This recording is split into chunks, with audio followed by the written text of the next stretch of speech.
कमरा तो इस वक्त कोई खाली नहीं है, अलबत्ता आपको इंतजार करना पड़ेगा। एक कमरा खाली होने वाला है। अच्छा, एक कितनी देर साहब इंतजार करना पड़ेगा? बस ये कोई 1 आध घंटा। 12 बजे एक फिल्म स्टोरी राइटर चेकआउट कर रहे हैं। अच्छा, कहाँ से आए ये? सर ये लाहौर से तशरीफ लाए। नाम क्या है इनका भला? इनका नाम मंसूर मशदी है। अच्छा अच्छा, मंसूर मशदी। हाँ हाँ, आप जानते होंगे सर? हाँ जानता हूँ भाई, हम कराची में कई साल इकट्ठे फाके करते रहे हैं, इकट्ठे अदीब और सहाफी बनने के ख्वाब देखा करते थे, इकट्ठे लोगों से उधार पकड़ा करते थे। तो मैं उन्हें फोन पर बता देता हूँ। यही कि उनका भयानक माजी तुम्हें मालूम है? नहीं, यही कि सर आप उनसे मिलना चाहेंगे। भाई फोन पे मिलने में क्या खास मजा आएगा, मैं उसे सरप्राइज दूंगा जब मजा आएगा। क्या नंबर है कमरे का जनाब? सर उनका नंबर 326 है। 326। अच्छा शुक्रिया। You are welcome sir.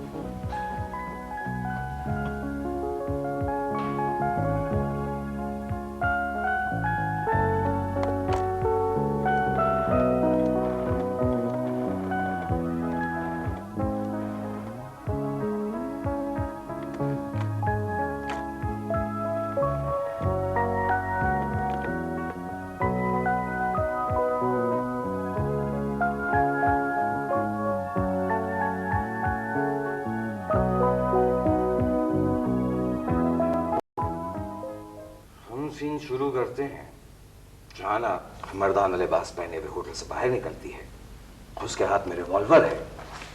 Hotel के बहरे उसे इस इकदाम से रोकने की कोशिश कर रहे हैं। रोते हुए कहती है, छोड़ दो मुझे, छोड़ दो, अब ये जिंदगी बर्बाद है।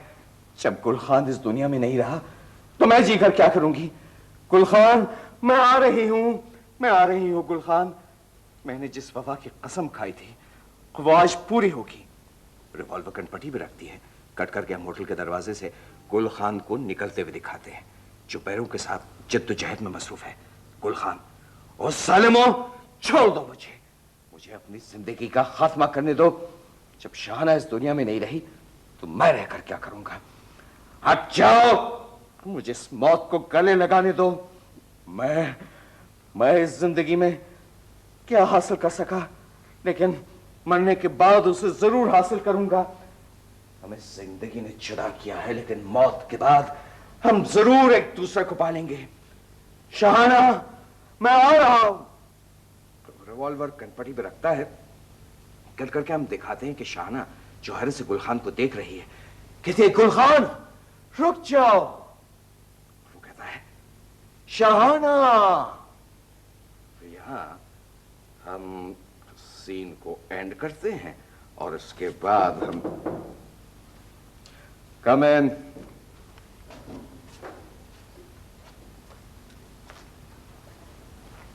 भाई ये सामान उठा के सुबह लॉबी में ले चलो। सामान? हम यही ये सूट के मशदी, क्या हाल है? तुम बताओ कैसे हो? है ठीक। और यहाँ कब आए? देखो यार, अपने शहर में रहकर मुद्दतों मुलाकात नहीं होती और आज इस अजनबी शहर में फौरन मुलाकात हो गई। अरे यार, उस शहर की कुछ ना पूछो भाई, मेरे कुछ ना पूछो। स्टूडियो से घर, घर से स्टूडियो, यही रूटीन बन चुकी है। इसके अलावा कुछ जिंदगी नहीं रही। यार बड़ी मुश्किल से भाग कर यहाँ पर आया था कि कुछ दिन सुकून से गुजरें, मगर हमारी ऐसी किस्मत कहाँ। यहाँ पर भी जनाब एक फिल्म की कहानी लिखनी पड़ गई छक मार के। अच्छा ये बताओ, तुम कहाँ, यहीं हो? नहीं भाई, मैं भी रोजमर्रा की कलम नवीसी से पनाह लेने यहाँ आया हूँ, मगर यहाँ कोई कमरा खाली था ही नहीं। अब किस्मत से ये कमरा मिला है तो मैं यहाँ आ गया। अच्छा, तो कौन से कमरे में? भाई इस कमरे में। सुना है तुम शाम को चेकआउट कर रहे हो? हाँ यार, वो कल एक नई फिल्म की मुहूर्त है ना, तो इसलिए आज बिस्तर बोरिया बांध कर रवाना हो रहा। अच्छा किया यार मशदी, तुम फिल्मों में चले गए। देखो ना, कोठी में रहते हो, कारों में घूमते हो, लोग तुम्हारे आगे पीछे फिरते हैं। वाह। जी हाँ। आपका अपने मुतालिक क्या ख्याल है यार? ज़ाहिरी तू भी तो इस मुल्क का टॉप का कॉलम नवीस है यार। खैर तेरे तो नाम से लोग कांपते हैं मेरी जान। वैसे एक बात है, जिस तरह से तुम अपने कॉलमों में लोगों की खबर लेते हो ना, ईमान से पढ़ के जी खुश हो जाता है। इसे ज़ाहिरी तूने अपने कलम को कभी गलत इस्तेमाल नहीं किया। और एक काम है, हमने अपने कलम को तवायफ बना कर रख दिया है, जो बोली लगाता उसके लिए लिख देते। बात ये मशहदी कि इंसान जिस हाल में नहीं रहता उस हाल में रहना चाहता है। सच कहते हो यार, हम लोग है ही ना शुक्र। यहाँ या अगर पाकिस्तान नहीं बनता ना तो ना आप इतने टॉप के कॉलम नवीस होते हो ना मैं स्टोरी राइटर। भाई हाँ, तो इस मुल्क के दुआएं देता हूँ कि इसने तुम्हें भी और मुझे भी बना दिया। खैर छोड़ो, ये बताओ तुम्हारा सामान कहाँ नीचे है? सामान मैं वो तो एक दोस्त के यहाँ पड़ा हुआ है, यहाँ कोई कमरा खाली था नहीं, अब बस लेने जा रहा हूँ। ठीक है, तुम सामान लेकर आओ तो मैं तुम्हारा यहाँ इंतजार कर। ठीक, खाना इकट्ठे ही खाएंगे। चलो ठीक है।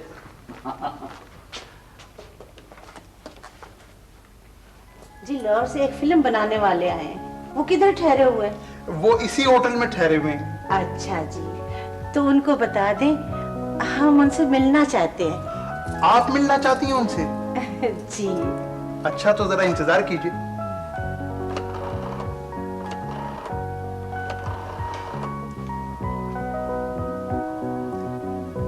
सर कुछ ख्वातीन आपसे मिलना चाहती हैं। जी सर, मैं समझ गया सर, बहुत बेहतर। जाइए, वो आपको बुला रहे हैं। उनका कमरा नंबर 326 है और सामने लिफ्ट है। 326, 326। Come in.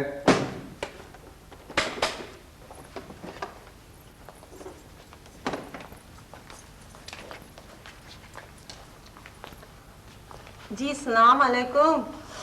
वालेकुम सलाम, तशरीफ रखिए। जी मेहरबानी। जल्दी जुलेखा बैठ उधर, और तू तो इधर बैठ। जी मौका ला दे। फरमाइए। मम्मा, मैं ठंडी 2 बोतलें पीऊंगा। अरे मैं सदके जावा, बहुत ही बोतल। जी फरमाइए, कैसे तशरीफ लाई आप? जी हमने आपकी बहुत ही फिल्में देखी हैं। जब पता चला कि आप यहाँ आए हुए हैं तो हमने सोचा क्यों ना हम भी आपसे मिलकर किस्मत आजमाएं। जी है, मेरा आपको पता कैसे चला कि मैं आया हुआ? लो जी, आप इतनी बड़ी हस्ती हैं, यहाँ आए और शहर वालों को पता ना चले। किस तरह बीवी, मैंने तो किसी पे जाहिर ही नहीं होने दिया कि मैं यहाँ आया हूँ, बल्कि मैंने तो हर तरह की एहतियात बरती थी कि किसी को पता ना चले। लेकिन देख ले, हमने फिर भी आपको ढूंढ निकाला। किस तरह, मतलब यही तो मैं जानना चाहता हूँ। शाबाश, बैठ जाओ। बस जी, हमारी गरज थी, हम आ पहुंचे। गरज? मुझसे आपको क्या गरज हो सकती है? हम जी बड़ी उम्मीदें लेकर आपके पास आए हैं। बस यूं समझे कि हर तरफ से थक हार गए। अच्छा तो खैर बताइए, क्या कर सकता हूँ मैं आपके लिए? जी ये जो लड़की है ना, इसको फिल्मों में जाने का बड़ा शौक है, लेकिन इसका हाथ कोई पकड़ने वाला नहीं। चल नहीं, गाना शाना सुना। बैठ इधर बैठ। आए मौसम रंगीले सुहाने जिया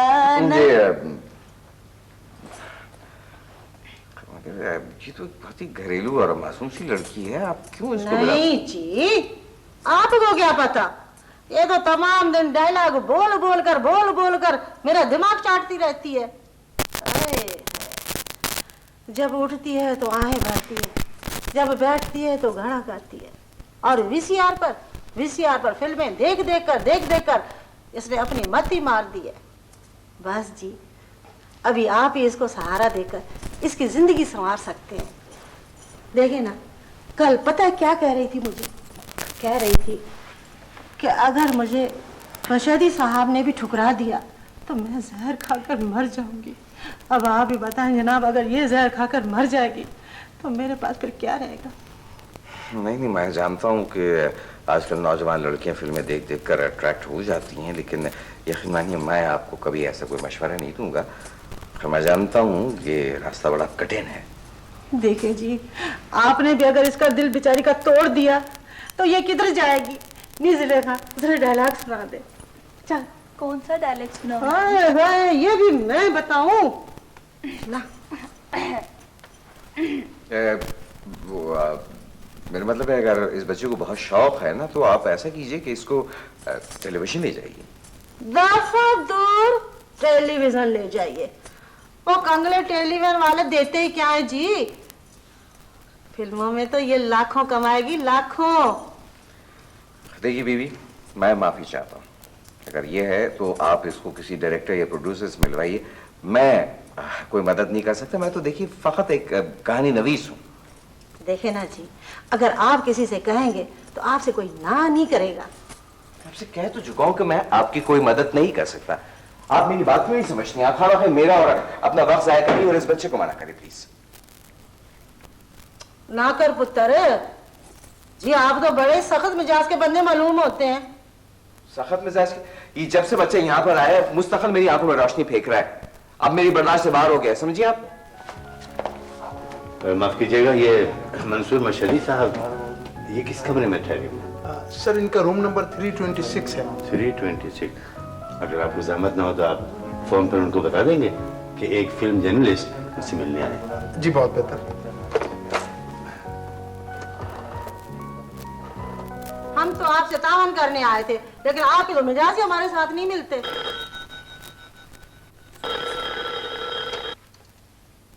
मशहदी स्पीकिंग। कौन? कोई जर्नलिस्ट? हाँ, क्या नाम है? निसार महमूद। ठीक है, भेज दीजिए उन्हें। Thank you. अच्छा बीबी, मेरे पास मेहमान आ रहे हैं मिलने के लिए, तो बड़ा मेहरबानी आप लोग तशरीफ ले जा सकते हैं। शुक्रिया। हम इतने ही आपको बुरे लग रहे हैं तो हम चले जाते हैं, लेकिन एक बात बता दूं कि आपने हमारे साथ अच्छा सलूक नहीं करके अपने लिए बुरा किया है, हमारे लिए नहीं।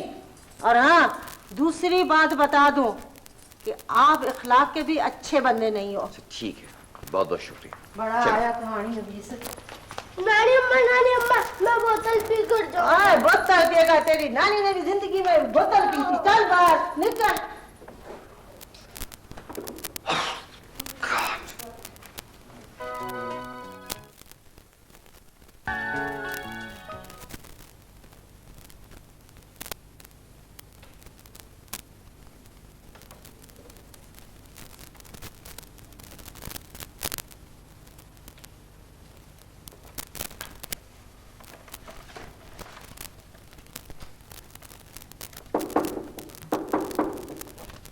Come in.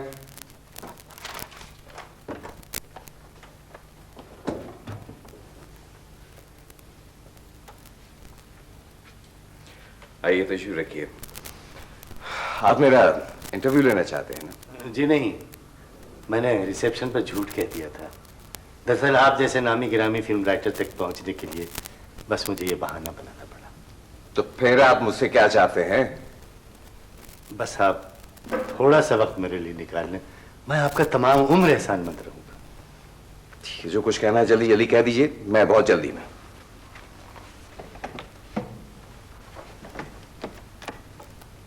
अरे क्या सोच रहे हैं आप? जो कुछ कहना कह डालिए ना। यही सोच रहा हूं कि मैं कहां से शुरू करूं। कहां से शुरू करूं? मियां, मैंने आपको बताया मैं बहुत जल्दी में हूं। जो कुछ कहना है बहुत ही मुख्तसर अंदाज में कह दीजिए, मेरे पास वक्त नहीं है, प्लीज।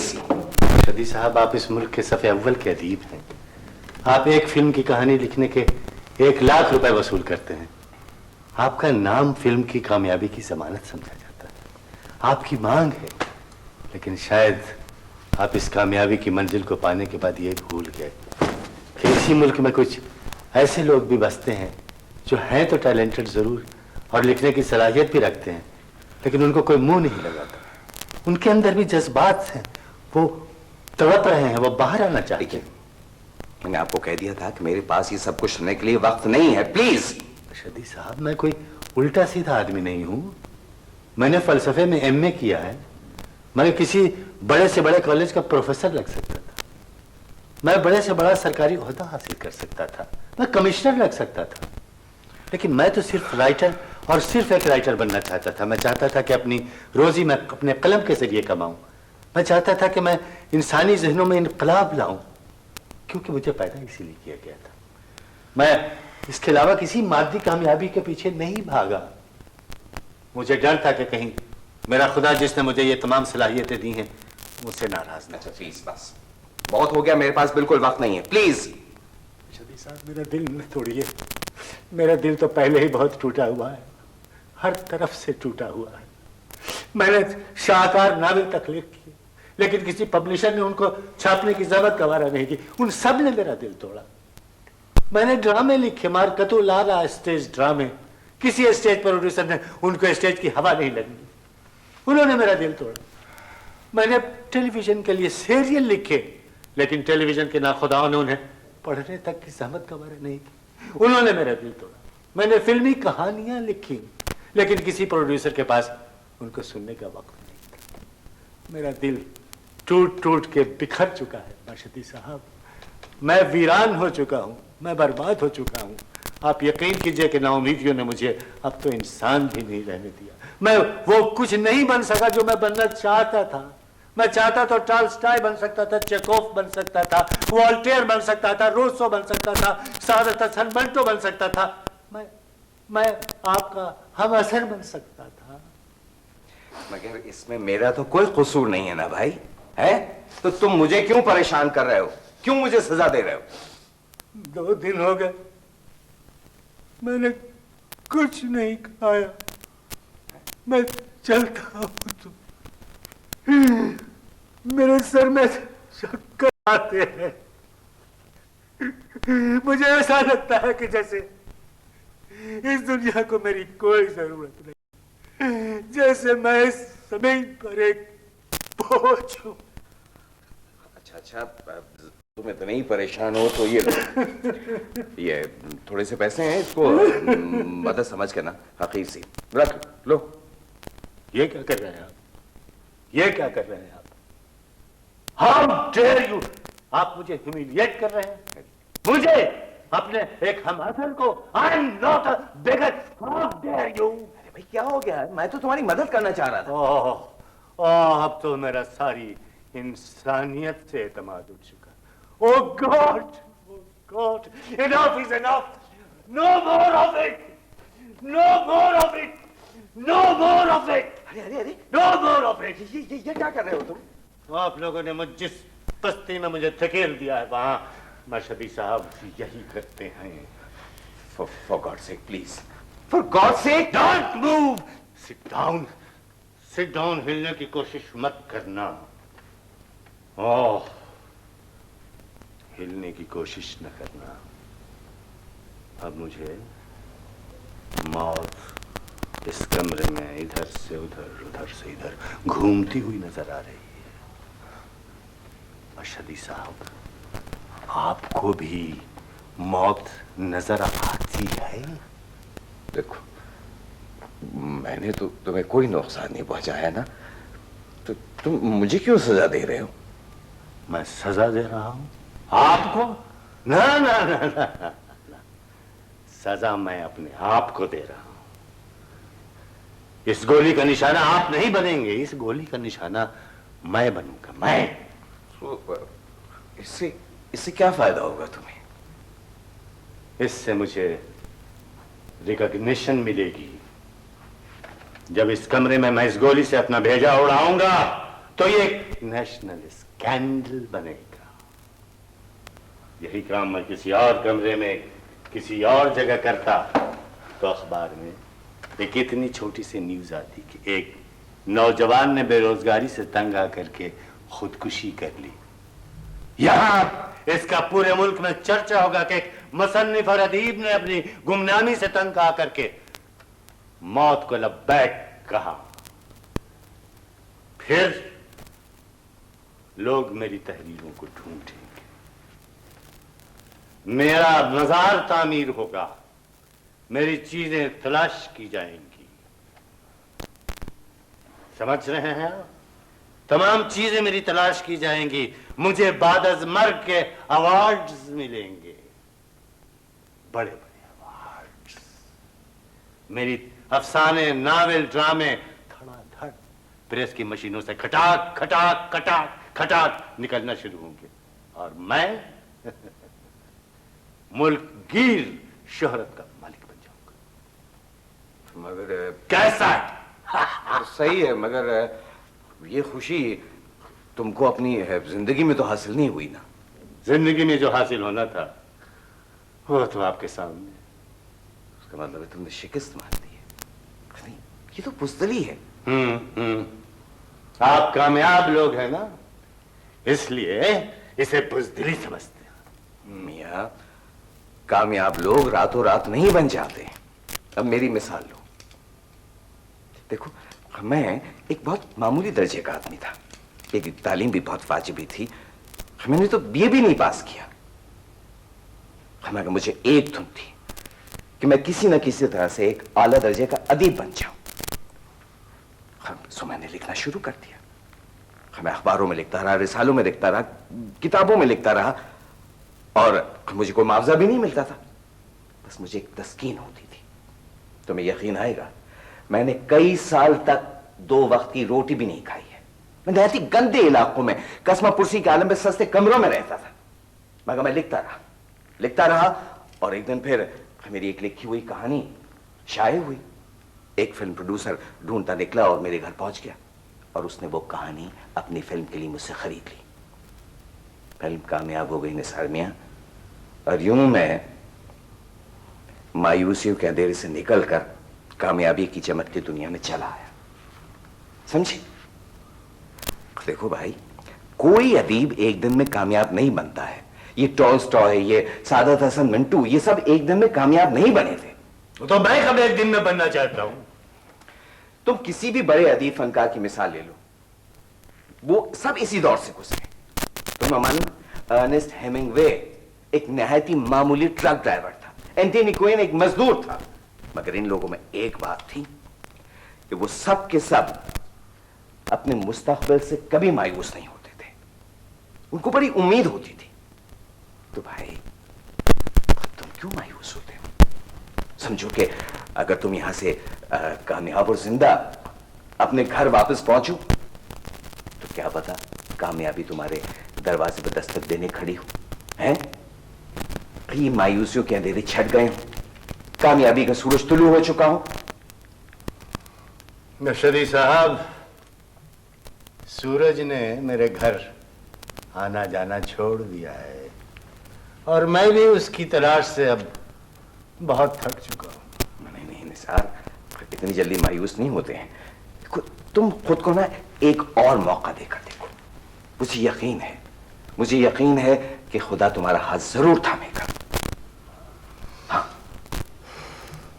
मर्शदी साहब, आप मुझे इन झूठी तसल्लियों और दिलासों से ना बहलाइए। मेरा फैसला अटल है, और मेरे इस फैसले से मुझे कोई बात नहीं लग सकता।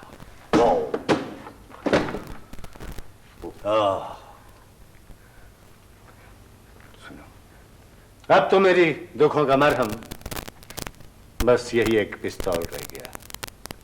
चंद लम्हों बाद जब गोली सनसनाती हुई मेरी कनपटी से पार होगी, तो मर्शदी साहब, आपको कितना अजीब लगेगा कि एक जीती जागती जिंदगी जो अभी इस कमरे में बोल रही थी, फर्श पे खून में शराबोर एक लाश के सिवा कुछ भी नहीं। खुदा के लिए रुक जाओ, बाज आ जाओ भाई, बाज आ जाओ। अब अगर मैं बाज आ गया तो मुझ जैसा कोई बुज़दिल नहीं होगा। Why don't you understand?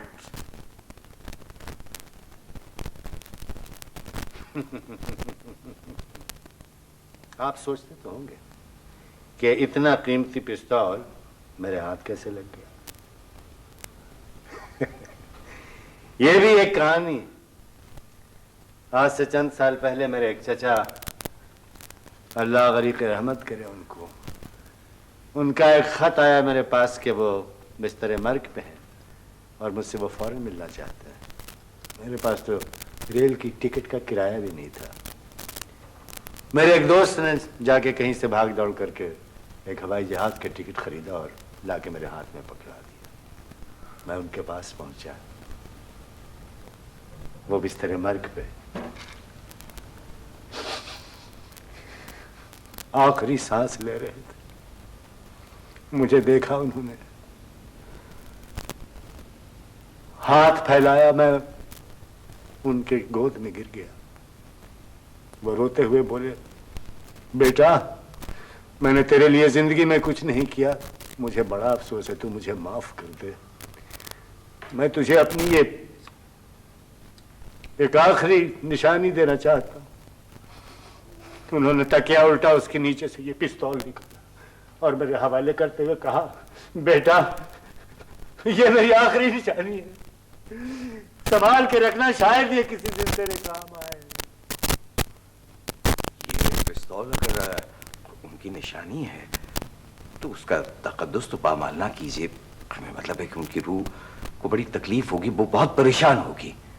मशहदी साहब, एक अजीब बात है कि मुझ पर कड़े से कड़ा वक्त आया, लेकिन मुझे इस पिस्तौल को बेचने का कभी ख्याल नहीं आया। मेरी जिंदगी में दो चीजें मुझे बहुत ही अजीज रही हैं, एक ये पिस्तौल और दूसरा मेरा कलम। ये पिस्तौल मैं देख सकता हूँ? नहीं नहीं नहीं नहीं, अभी नहीं, अभी तो मुझे इससे बहुत काम लेना है। किसी के लिए ये जिंदगी का तहफ्फुज़ है, किसी के लिए ये मौत का पैगाम है। अमीरों रईसों के लिए ये सिंगार, जिन्हें अपनी जिंदगी की सलामती बहुत अजीज होती है। मेरे लिए क्या है, मेरे लिए ये मौत का एक पैगाम है। वैसे देखने में ये किस कदर पुरकशिश मालूम होता है, हैं? बनाने वाले का बस हाथ चूम लेने को जी चाहता है।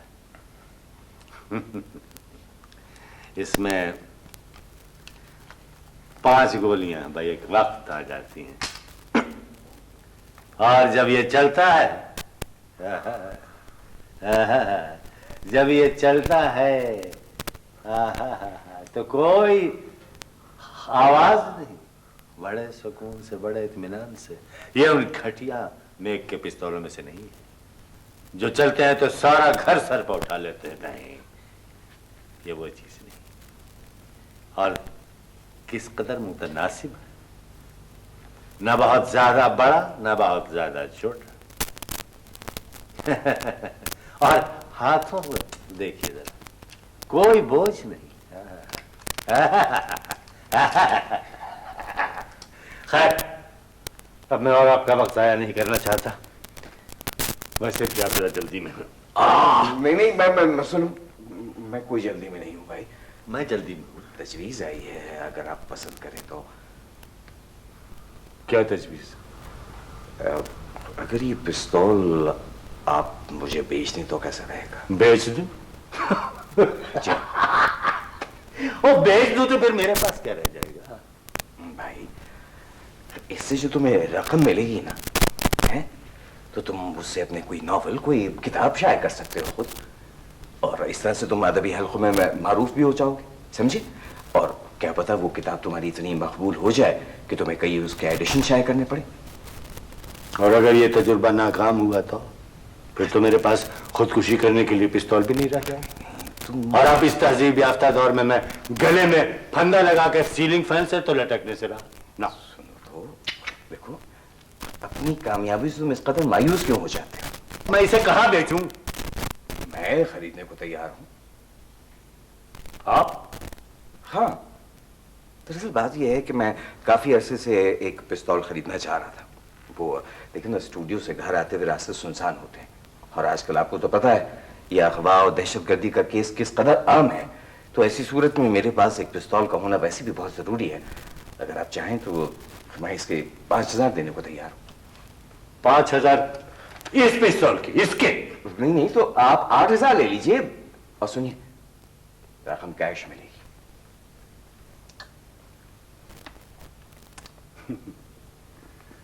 मुझे आपकी तजवीज मंजूर नहीं है, मैं आपकी तजवीज से मुत्तफिक नहीं। साहब, बैठ जाओ। देखो, मेरी बात मान के देखो। इंसान को वक्त बाज दफा ऐसे मोड़ पर ला खड़ा करता है जहां उसके पास चॉइस होती है। ऐसे मोड़ पर 2 रास्ते होते हैं, एक कामयाबी का, एक तबाही का। ये आप मुझे कामयाबी का रास्ता बता रहे हैं? बता नहीं रहा निसार मियां, नजर आ रहा है। एक दरख्शां मुस्तकबिल आपकी राह देख रहा है, और इस फैसले के बाद जब तुम इंशाल्लाह एक कामयाब अदीब बन जाओगे ना और माजी की तरफ पलट कर देखोगे तो तुम्हें खुद हंसी आएगी कि तुम्हें ऐसा सूझा कैसे। ना, मेरा दिल नहीं मानता, सॉरी। नहीं नहीं निसार मियां, मानेगा दिल, जरूर मानेगा।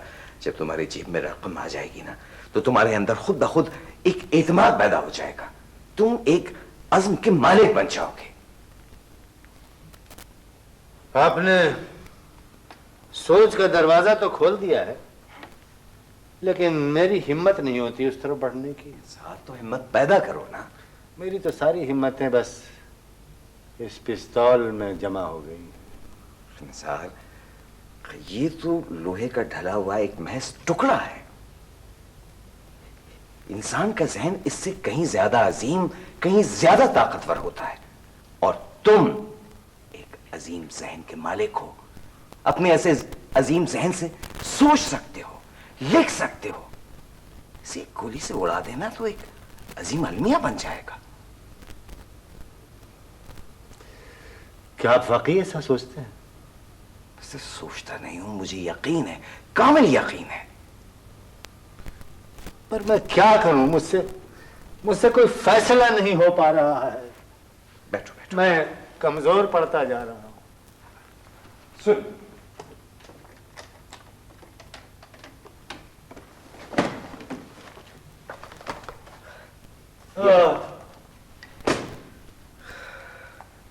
ये लीजिए, ये है 10,000 रुपए की रकम, और इससे आज निसार, आज से तुम अपनी नई जिंदगी का आगाज कर रहे हो।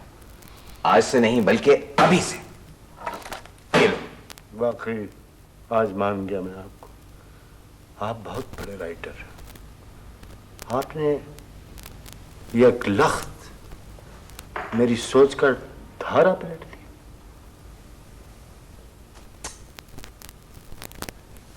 तुम फिक्र मत करो, सब कुछ ठीक हो जाएगा निसार।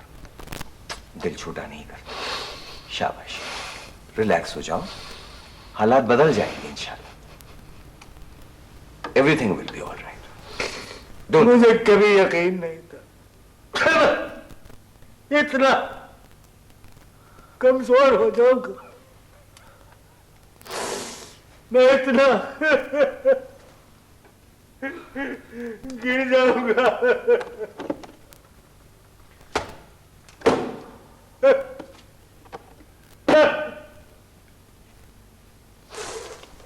अब इसके बाद जो मेरे साथ होगा उसका जिम्मेदार मैं हूं।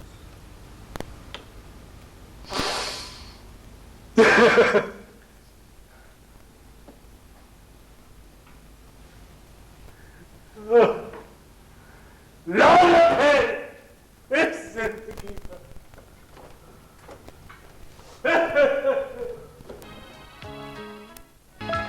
सर, ये कार्ड मैंने फिल कर दिए, आप साइन कर दीजिए। Thank you sir. पोर्टर, ये सामान पहुंचा के आओ। कितने नंबर में? 326 में।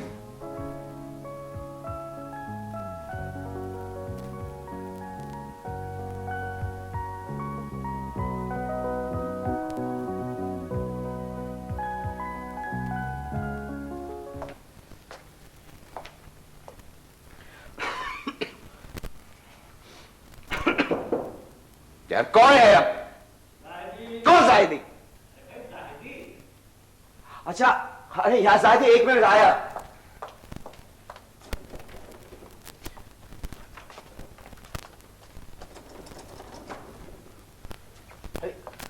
क्या बात है भाई, तुम इस कदर घबराए हुए क्यों?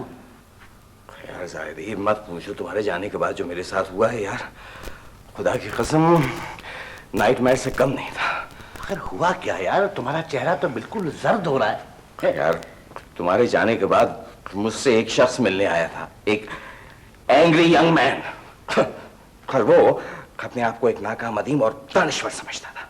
तुम्हें पता है, उसने यहाँ आते ही ना सबको कोसना शुरू कर दिया, बुरा भला कहना शुरू कर दिया कि ये सारा निजाम उसके खिलाफ है, और साहब उसको इस माशरे ने उसका सही मकाम नहीं दिया, और पता नहीं क्या क्या।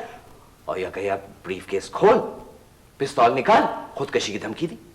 खुदकुशी क्यों? उसका ख्याल था कि इस तरह से एक नेशनल स्कैंडल बन जाएगा, फिर मेरी वजह से अखबारों में उसका जिक्र आएगा और वो यूं यकायक मुल्कगिरी शौहरत का मालिक बन जाएगा। और तुमने उसे इस इकदाम से बाज रखने की कोशिश की होगी। हाँ साइदी, मैंने उसको आधे घंटे तक समझाया है। अच्छा, मैंने उसकी मिन्नतें की, लफाजी की, चापलूसी की, मगर वो शख्स तो लोहे की तरह अपनी जगह डटा रहा। फिर ना मेरे जहन में एक तरकीब आई और मैंने उससे पिस्तौल खरीदने की ये पेशकश की और ये खरीद लिया। और वो मान गया। बड़ी मुश्किल से, सच पूछो ना मुझे बिल्कुल यकीन नहीं था। वैसे ये तुमने कितने में खरीदा? यार 10,000 में लिया है। 10,000? अरे यार ये तो दर्रे में 500 का बिकता है रेड़े पर। 500 का? भाई यही हुनर तो आता है उसे। क्या मतलब है तुम्हारा? सुनो, कहीं उसका नाम निसार महमूद तो नहीं था? हाँ तो बिल्कुल बिल्कुल यही नाम है, यही नाम है। यही तो पेशा है उसका भाई, वो सेल्समैन है पिस्तौलों का।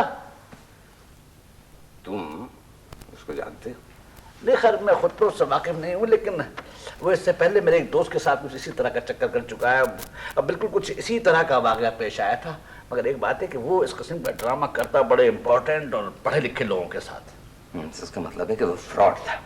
मैं तो अभी पुलिस में टेलीफोन करके ना उसकी रिपोर्ट कराऊंगा। किस जुर्म में? कि वो खुदकुशी करना चाहता है?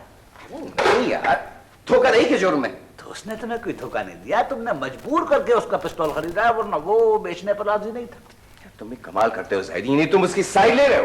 भाई मैं उसकी साइड नहीं ले रहा हूं, बल्कि मैं उसकी सहानत की तारीफ कर रहा हूं। वाह,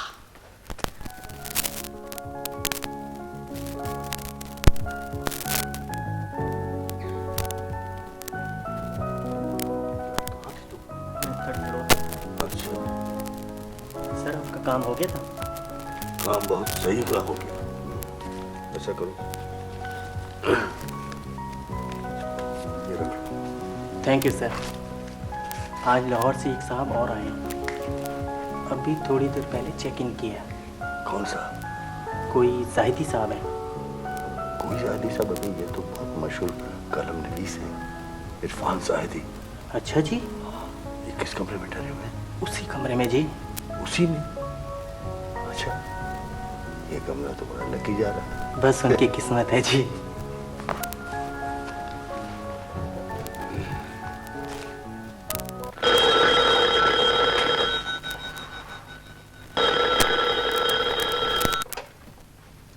हेलो जी, बोल रहा हूँ। क्या मेरा इंटरव्यू लेना चाहते हैं? अच्छा, नहीं नाम क्या? निसार महमूद। अच्छा, आपको यकीन है कि वो मुझसे ही मिलना चाहते हैं? ठीक है, भेज दीजिए। बुलाओ उस मरदूद को, आ जाने दो यहाँ पर। अगर मैंने उसको पुलिस में ना दिया तो मेरा भी नाम नहीं। गुस्सा करने की जरूरत नहीं है, तुम ऐसा करो जल्दी से गुस्सा खाने में छुप जाओ। क्या मतलब? जल्दी करो। क्या कमाल करते तुम? अरे मैं कहता हूँ लो जल्दी करो। यार साइदी, तुम्हें क्या हो गया है? जिद ना करो, चलो। क्या कमाल करते हो? जाओ।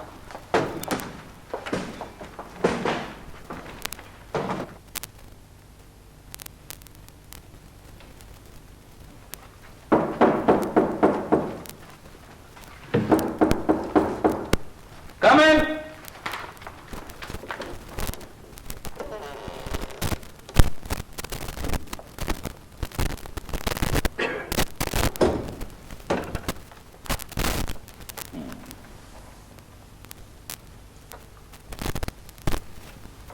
अस्सलाम वालेकुम। आइए, तशरीफ रखिए, बैठिए। शुक्रिया। आपके लिए चाय मंगवाऊं या ठंडा? जी। आप मेरा इंटरव्यू लेने आए हैं ना? जी नहीं, मैंने रिसेप्शन पर वैसे ही झूठ कह दिया। आप जैसे नामी गिरामी कॉलम निगार से मिलने के लिए तो ये मुझे बहाना बनाना पड़ा। हमारी इसकी क्या जरूरत थी भाई? आप साफ साफ कहते कि आप मुझसे मिलना चाहते हैं, मैं आपको बुलवा लेता। अगर आप अपने कीमती वक्त से थोड़ा सा वक्त मेरे लिए निकाल लें तो मैं बड़ा आपका ममनून हूँ। नहीं नहीं, जरूर जरूर, आप वक्त ले लीजिए। क्या बात है, आप कुछ सोच रहे? जी हाँ, मैं ये सोच रहा हूँ कि मैं ये कहाँ से शुरू करूँ। अच्छा, आप सोच लीजिए, मुझे कोई जल्दी नहीं है। आजादी साहब, आप इस मुल्क के माने हुए कालम निगार हैं। आपका नाम सारे मुल्क में जाना और पहचाना हुआ है। आपके कालम की ऐसी धाक बैठी हुई है कि इस मुल्क का हर लीडर, हर ताजिर, हर अफसर, हर वजीर पढ़ के कांप उठता है। आपके कालमों में जिस तरह उनकी खबर ली जाती है, पढ़ने वाला बस दिलो जान से आपका गिरविदा हो जाता है। आप ये मेरे बारे में कह रहे हैं? जी हाँ।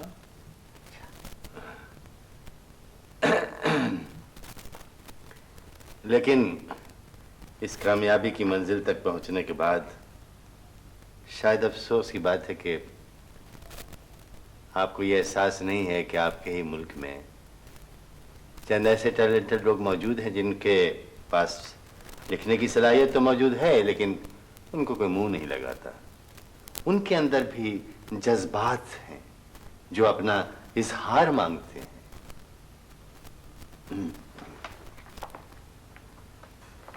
आजादी साहब, मैं एक चीज अर्ज कर दूं कि मैं कोई ऐसा वैसा आदमी नहीं हूं। मैंने फलसफे में, माशियात में, सहाफत में एमए पास किया है। मैं चाहता था बड़े से बड़े कॉलेज में प्रिंसिपल लग सकता था, बड़े से बड़ा सरकारी ओहदा हासिल कर सकता था, बड़ी गिरामी चीज बन सकता था, लेकिन मैंने कहा नहीं, मैं तो सिर्फ कॉलम नवीस बन करके जिंदा रहना चाहता था। मैं चाहता था कि मैं अपने कॉलम के जरिए तो मैं अपनी रोजी कमाऊं। जी जी, मैं आपकी बात गौर से सुन रहा हूँ, बोलते रहिए। मैं जो कुछ बनना चाहता था वो मुझे नहीं बनने दिया गया। मैं टॉलस्टॉय बन सकता था, मैं चेकॉफ बन सकता था, मैं वॉल्टेयर बन सकता था, मैं रूसो बन सकता था, मैं इब्राहिम जलीस इब्न इंशा, सब कुछ बन सकता था। मैं आपका हमअसर बन सकता।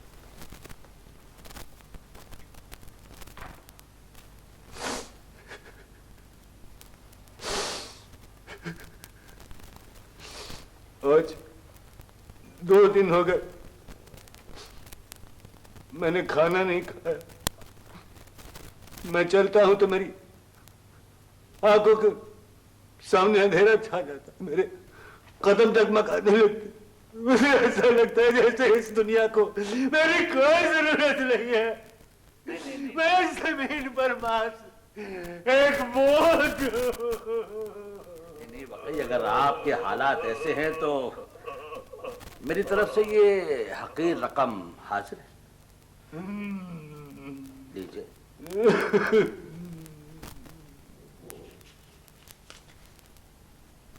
ये क्या दे रहे हैं आप? 200 रुपए अपने कंटेम्पररी को, अपने हमासर को? आप देखिए तो सही, 200 नहीं है, 20 रुपए। 20 रुपए? आप क्या मुझे खैरात दे रहे हैं, भीख दे रहे हैं? आपकी ये जुर्रत कैसे हुई? मैं आपका हमअसर हूं, आपने मेरी तजलील की है। How dare you! चलिए चलिए, ना तो ना सही। नहीं नहीं, वाकई मुझे आप जैसे खुददार आदमी से ये तवक्कुह थी। वेरी गुड, बस वेरी गुड। बस आज से मेरा सारी इंसानियत के ऊपर से एतमाद उठ चुका है। No more of it, no more of it. Oh God! हाँ, वेरी नाइस। बहुत उम्दा पिस्तौल है, काफी कीमती मालूम होता है। किसी के लिए ये मौत का पैगाम है और किसी के लिए ये जिंदगी का तहफ्फुज़। अगर मैं गलती नहीं कर रहा हूं तो गालिबन आपने खुदकुशी करने का फैसला कर लिया। आप लोगों ने मुझे जिस पस्ती में धकेल दिया है वहां मैं इसी नतीजे पर पहुंचा हूं। नहीं नहीं, वाकई आपने बहुत सोच समझ के फैसला किया है। मैं आपको मुबारकबाद देता हूं। क्या? आप मेरी बातों में अपना वक्त जाया कर रहे हैं। देखिए ये वक्त अमल का है, बातों का नहीं है। मैं सोच रहा हूं कि मैं ये किस तरह करूं। सोफा हटा दूं क्या? नहीं नहीं, मेरा ख्याल है कि बैठ के मुनासिब रहे। वैसे खड़े होकर भी कुछ ऐसा बुरा नहीं है। हाँ, मुझसे बेहतर जानते हैं, कमाल।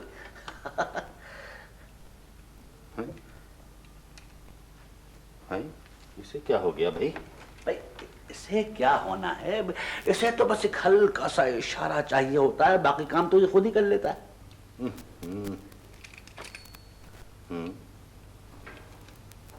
इसे क्या हो गया? चल ही नहीं रहा है? ओहो जाम हो गया। सॉरी दादी साहब, अब तो ये काम कल पे जा पड़ा। बहरहाल मैं तो चाहता था आज ही ये खत्म हो मामला, लेकिन जो अल्लाह को मंजूर। बहरहाल आपका बहुत बहुत शुक्रिया, आपने मेरी बड़ी हिम्मत अफजाई की है। अल्लाह ताला आपको इसका अजर जरूर देगा। अल्लाह हाफिज। आप चले कहाँ, इधर आइए। वो पिस्तौल काम नहीं कर रहा तो आप ये आजमाइए, इंशाल्लाह कभी मायूसी नहीं होगी। मुशद्दी साहब आप, मैं तो समझा कि आप कब के चेकआउट कर चुके हैं। तो इसीलिए आपने दूसरे शिकार पर कार्रवाई शुरू कर दी। हो। आप दोनों ने मिलकर मेरी सारी सेल्समैनशिप को गोली से उड़ा दिया। बिल्कुल बिल्कुल। जी बताइए, ये आपने सेल्समैनशिप इख्तियार कैसे की? दरअसल मशदी साहब, मुझे अदाकारी का बहुत शौक था। मैं एक बार पेशावर टीवी पर ऑडिशन के लिए भी गया था, तो उन्होंने कहा कि नहीं तुम एक्टिंग नहीं कर सकते, जाओ तुम कोई ये सेल्समैन बन जाओ किसी चीज के। तो मैं इसका सेल्समैन बन गया। जी। इससे यह है कि जरा अपना शौक भी पूरा होता रहता है, और दूसरा यह है कि पेमेंट भी भाई टीवी से तो अच्छी है।